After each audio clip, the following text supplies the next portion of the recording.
Jesus never walked here, and no battles were fought atop this mountain. Yet it is one of the most important sites in biblical history.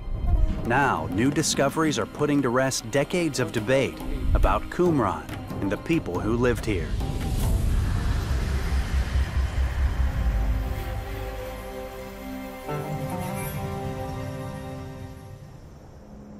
Each day at dawn, as the sun rises and bathes the hillside in hues of rose and gold, a crew sets up tents in the cool morning breeze.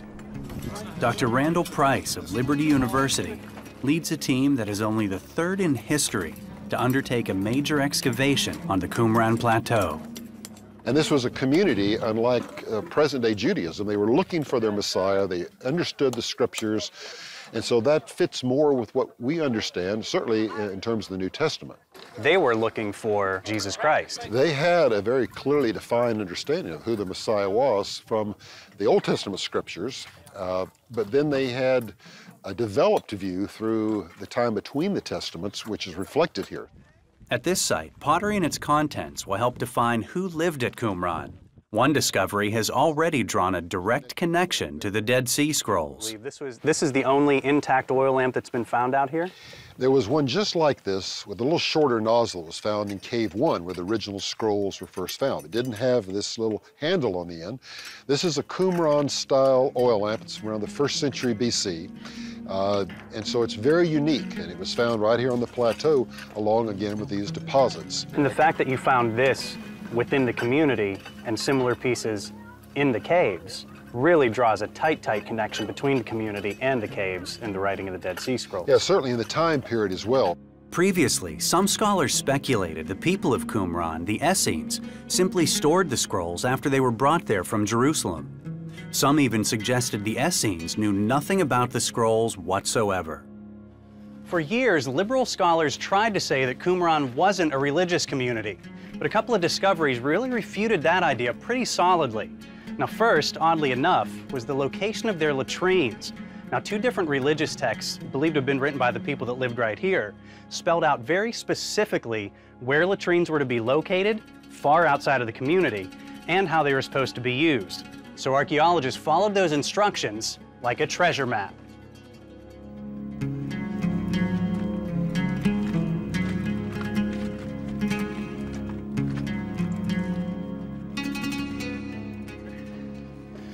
And it led them all the way up here, which is a really long walk to go to the bathroom. With the proposed latrine site pinpointed, they started digging.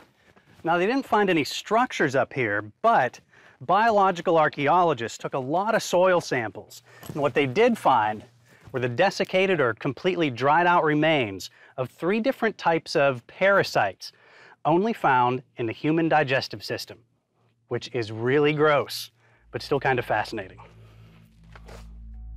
No one knows exactly why Qumran was abandoned, but the reason may be connected to diseases caused by those numerous latrine rules.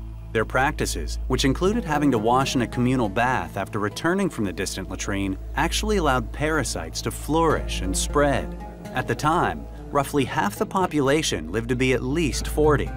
But in Qumran, only 6% of the Essenes lived to be that old.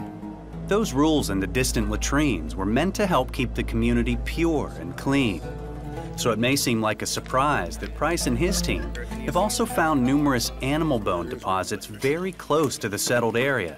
We're finding hundreds of these burials, very carefully done. It's, by the way, the only place in the whole world we know of this kind of thing. And so they're taking the remains of meals that they ate, a communal meal, the ashes from the meal, the pottery that was used to cook the meal, the cooking pots and other things, the plates, the bowls, everything they served the meal in, and then they're burying them along with the bones and the ashes outside the community, what they considered a clean place. That shows a concern for Jewish ritual law.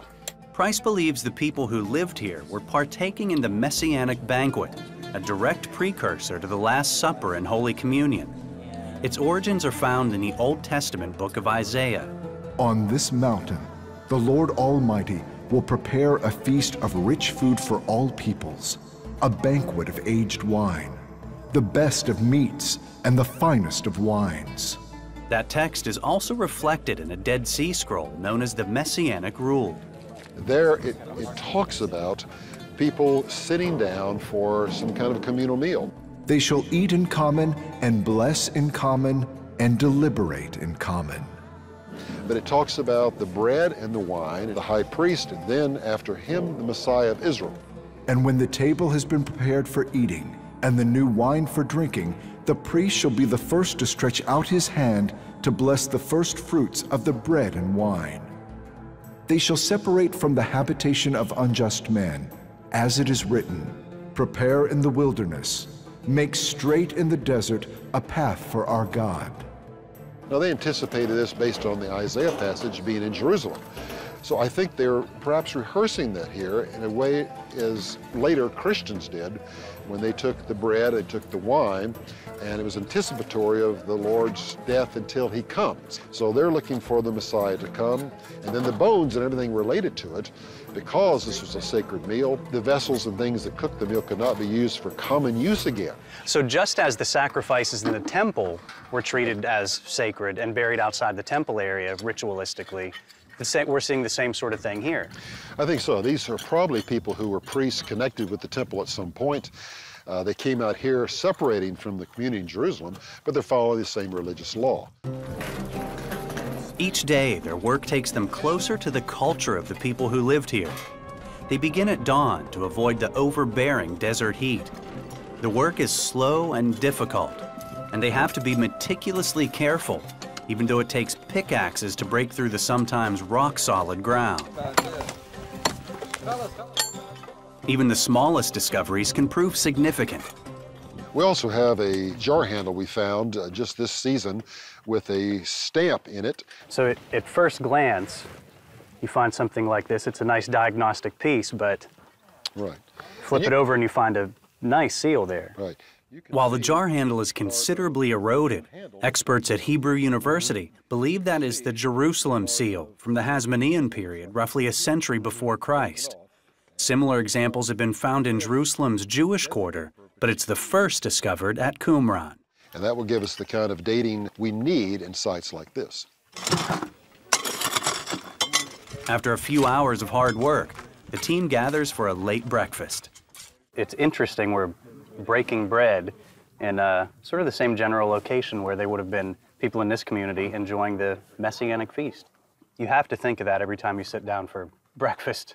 We do. I mean, as our hands reach into the soil and touch the remains of their culture, we're kind of reproducing the same kind of cultural lifestyle, being in the same place. Yeah, something not too many people have had the opportunity to experience. That's right. Soon it's back to work.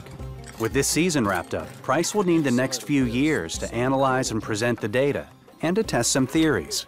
Now, do you see a relationship between the animals that were slaughtered here and the skins used in the writing of the Dead Sea Scrolls? It's a possibility. We can get ancient DNA from the bones where the collagen's still intact. And so we're going to do DNA analysis also on the scrolls and see if we can have a link between the two. If so, conclusively can prove that those who lived here and had that meal are those who also produced the scrolls. It's the DNA between the two that'll make that connection. Though they only lived there for a short period of time, the people of Qumran left behind perhaps the most important documents in recorded history. Documents that speak of a banquet for the coming Messiah.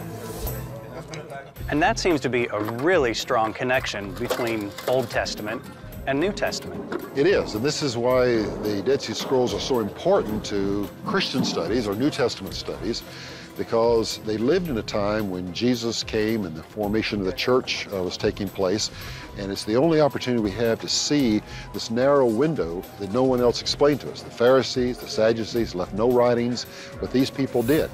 And so we can see the material culture, like we're doing through an excavation, we can put that together with the written records and have a complete understanding of the time. Right now, it appears the people of Qumran gathered together for ritual meals, honoring a Redeemer, the Christ, who wouldn't come for another 100 years. Through the work of Price and others, who these people were, what they believed, and how they celebrated the coming of the Messiah is slowly coming to light.